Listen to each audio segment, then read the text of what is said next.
sejak Rasulullah wafat, berkali-kali Bilal minta izin kepada Abu Bakar untuk ikut jihad dan gak pulang lagi ke Madinah, pengen tinggal di tempat yang lain. Udah gak kuat lagi berada di Masjid Nabawi. Karena orang yang dia cintai telah wafat. Tapi gak diizinkan oleh Abu Bakar sampai akhirnya setelah sekian lama membujuk Abu Bakar bisa diizinkan, pergilah Bilal dan akhirnya Bilal tinggal di Syam. Kalau sekarang Suriah. Di sanalah Bilal menikah. Jadi selama ini dia asik dengan cintanya kepada Rasulullah sehingga gak sempat mikirin pernikahan. Baru berangkat ke Syam, sampai di Syam Bilal menikah di sana.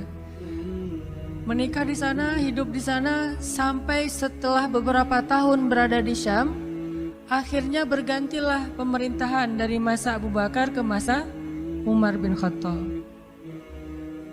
Setelah beberapa tahun di Syam, pada suatu malam Bilal menangis. Malam-malam dia bangun nangis, gerung-gerung gitu kayak anak kecil. Istrinya nanya, "Ya Bilal, ada apa? Ada apa? Kamu mimpi buruk?" "Enggak, justru ini mimpi baik." "Mimpi apa?" "Aku mimpi ketemu dengan Rasulullah SAW." Dan Rasulullah bersabda, "Siapa yang melihat aku dalam mimpi, berarti dia melihat aku dalam kenyataan." Aku bertemu dengan Rasulullah di dalam mimpi dan Rasulullah berkata, "Ya Bilal, kami rindu kepadamu. Sudah lama engkau tidak mengunjungi kami ya Bilal." Setelah bangun dari mimpi itu, Bilal semakin rindu kepada Rasul, merasa bersalah udah lama gak menjenguk Rasulullah. Akhirnya Bilal pun memutuskan untuk, kalau bahasa kita mah umroh, memutuskan untuk ziarah ke makam Rasul. Berangkat Bilal dari Syam, umroh ziarah ke makam Rasul. Melihat Bilal masuk lagi ke kota Madinah, penduduk Madinah itu berasa seperti hidup lagi di zaman Rasul. Senang gitu, dan Umar sangat senang dengan kedatangan Bilal. Sehingga selesai Bilal sholat, selesai Bilal ibadah-ibadah sunnahnya, termasuk menjenguk atau berziarah ke makam Rasul dan Abu Bakar. Kemudian Umar berkata kepada Bilal, "Ya Bilal, sudah lama kami tidak mendengar suara azan darimu. Tolong kumandangkan sekali lagi azan seperti engkau mengumandangkannya di masa Rasul. Kami rindu ingin merasakan suasana di zaman Rasul."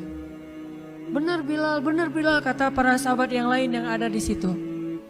Umar, kemudian Abdurrahman, beberapa orang sahabat, "Ya Bilal, azan, kami ingin mendengar suaramu seperti dulu kami mendengarnya di masa Rasul." Kata Bilal, "Saya tidak akan kuat." Kata mereka, Coba dulu kamu usahakan karena kami ingin sekali mendengarnya. Saya tidak akan kuat. Cobalah wahai Bilal demi kami supaya kami bisa semangat lagi dalam beramal soleh mengikuti perjuangan Rasulullah. Akhirnya karena udah dipaksa terus, Bilal pun mengumandangkan azan. Allahu Akbar, Allahu Akbar. Kota Madinah kaget mendengar suara Bilal.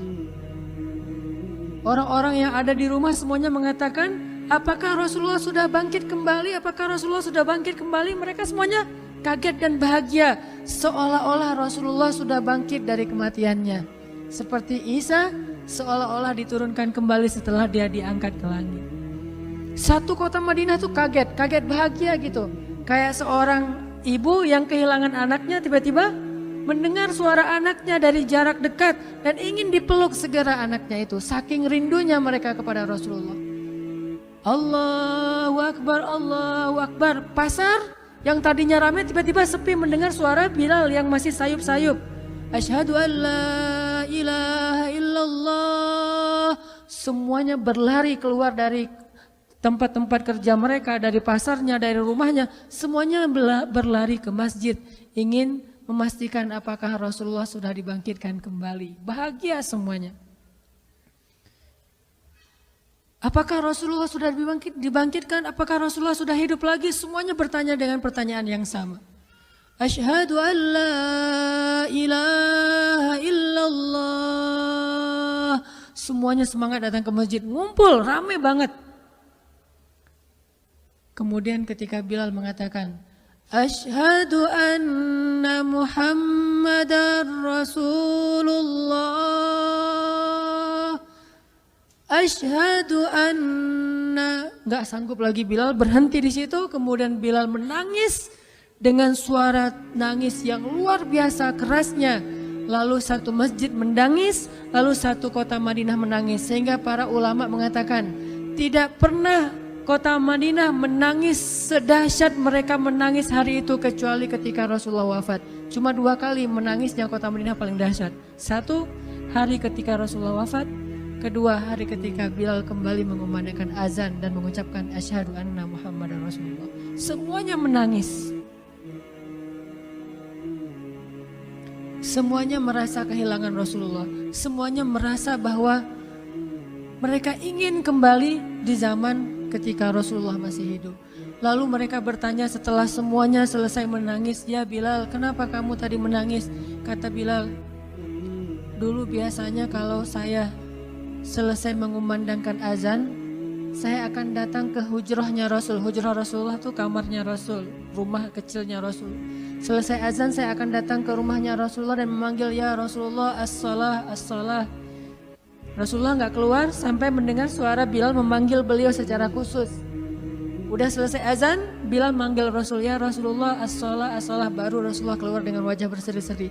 Sekarang bagaimana saya akan memanggil Rasulullah sedangkan Rasulullah sudah bersama kekasihnya yaitu Allah Subhanahu wa taala. Menangis lagi satu masjid, satu kota Madinah. Pokoknya hari itu adalah hari berkabung sekota Madinah. Hari menangisnya kota Madinah, saking rindunya mereka kepada Rasulullah. Bagaimana dengan kita ketika mendengar suara azan dan muazin mengucapkan nama Rasulullah Sallallahu Alaihi Wasallam?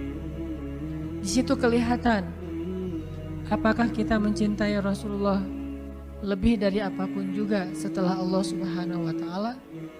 Kalau tidak, fatarabbasu, hati-hati. Kalau tidak, fatarabbasu, tunggu aja. Na'udzubillah min dzalik, berarti masih ada kemunafikan dalam hati kita. Bagaimana kita, apakah hati kita merasa gemetar, bergetar ketika kita mendengar suara seseorang mengatakan Muhammad sallallahu alaihi wasallam, Rasulullah sallallahu alaihi wasallam? Apakah hati kita bergetar seperti bergetarnya hati seorang kekasih ketika mendengar suara kekasihnya, nama kekasihnya disebutkan? Subhanallah walhamdulillah wa la ilaha illallah wallahu akbar. Subhanallah